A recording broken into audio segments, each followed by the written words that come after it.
Welcome to Fort Henry Mall in Tennessee, another cathedral of Hull-esque beige and brown. Walls over empty storefronts which, although have nice pictures, are likely more to pad out occupancy numbers to make them higher than they would be otherwise. If there's a silver lining, it still has an interesting layout. But, in the big picture of things, I've been too nice to people. Now, I'm going to make you suffer with this bland mall.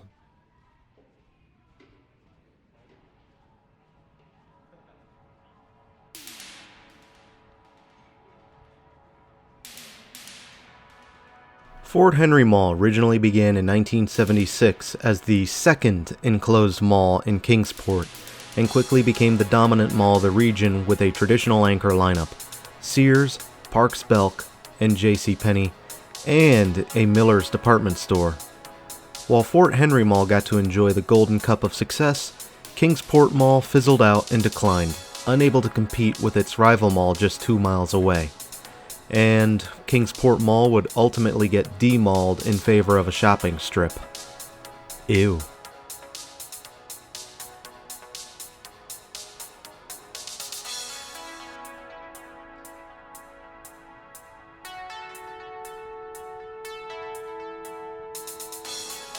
Fort Henry Mall had problems of its own, with the area around the former Kingsport Mall being built up into a major retail corridor for big box stores.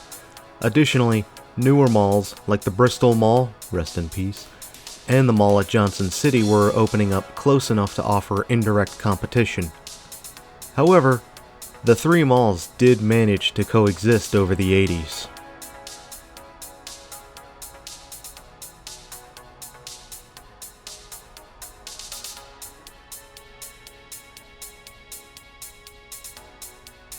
Miller's departed the mall in 1987 to be converted into Hess's, and Profits would buy out the Hess's stores in 1992, and then Parks Belk in 1995.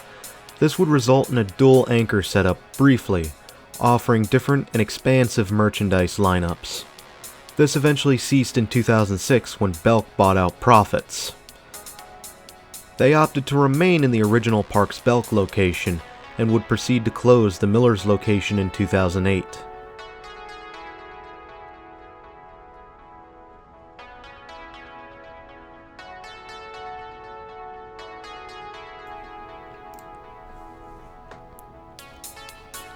In 2010, the mall was clearly slipping, but there were plans to renovate the mall into something very different. If these plans were approved, we'd see brand new stone-paved floors, designated gathering spaces with new seating, a play area for the kids, and a contemporary update to various facades using brick and glass, a new clock tower, and a new food court. Sounds great, right? Well, after the children's play area went up, further developments kept getting delayed and pushed back before getting cancelled altogether. Even plans for a JCPenney prototype store had fallen through.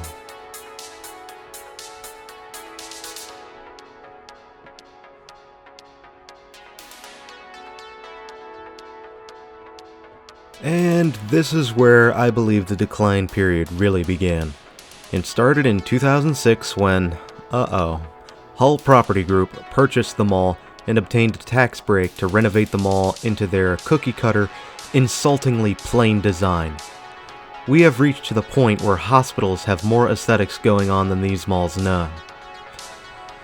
To make matters worse, Sears closed their store at the mall in 2017, and JCPenney shut its doors during the bankruptcy in 2020. And 2020 is its own dumpster fire I would prefer not to go into detail on anymore. It wasn't all bad news, however, as Dunham Sports did open in the upper level of the old Belk Home store in 2017, and the lower level was cleared for an NGC cinema complex, after Hull settled a lawsuit with former tenants, Frank Theaters. As of the making of this video, Belk, Dunham Sports, and NGC cinemas still remain, but tenants continue to trickle out one by one, even if it's a slow exodus.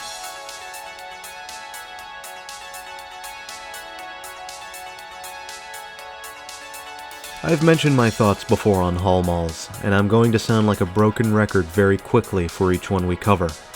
But again, Hall Property Group turns malls into these depressing corridors with few stores and far in between, and puts walls over anything that is vacant.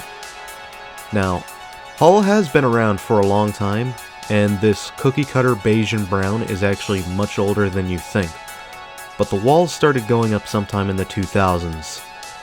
Older Hall malls still have some of the older vacancies uncovered. My question is, what is the end goal of these walls?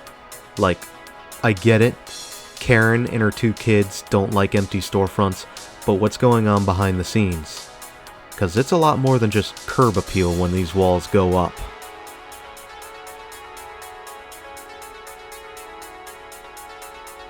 Recently, I got pulled in for a sort of interview with a guy named Keith Fisher, based out of Philadelphia. I gave him my insight on how I got into dead malling, as well as a number of factors I thought would contribute to a mall's demise. Now, in one of his vlogs, he went into one factor I glossed over, and that was the wow factor. And he's right. These types of malls are everything wrong with that. There is no wow factor. Besides maybe the historical images they put up on the walls, you're only in a Hall mall to go to the store and get the hell out, unless there's a food court in which you might sit down for a few minutes. Now, Fort Henry Mall was a carpeted mall long before Hall came in, but even back then, the older carpet was full of weird quirks and boasted lots of loud colors. You're never gonna see that anymore, and we're lucky Sky City has a blog covering that era of Fort Henry Mall. And I'm sure further back in its infancy, the mall would have been glorious. Now all we have left is beige carpet, and the light hits it in just the right way to give everything this slightly brown tint. And you know what scares me the most? There are people who love this cookie cutter crap. Okay. Now, you're entitled to like this kind of mall. It's your opinion, and you can have it. The same way that people are entitled to think Battlefield 2042 was a good game. You're wrong, but you are entitled to your opinions.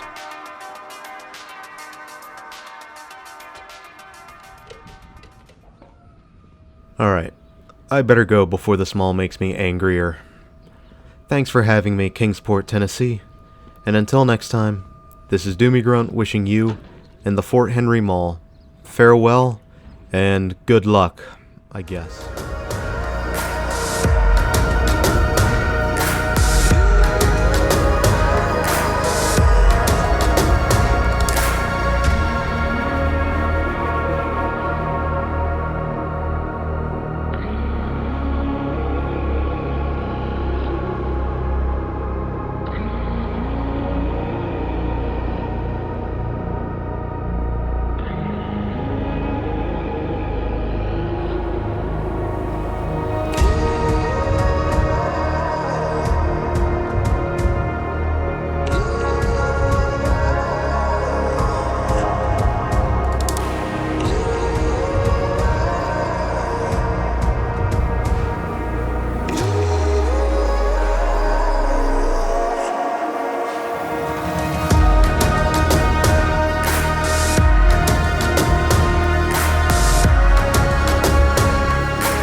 Hall Property Group builds so many walls, you would think Donald Trump has controlling investment in that company.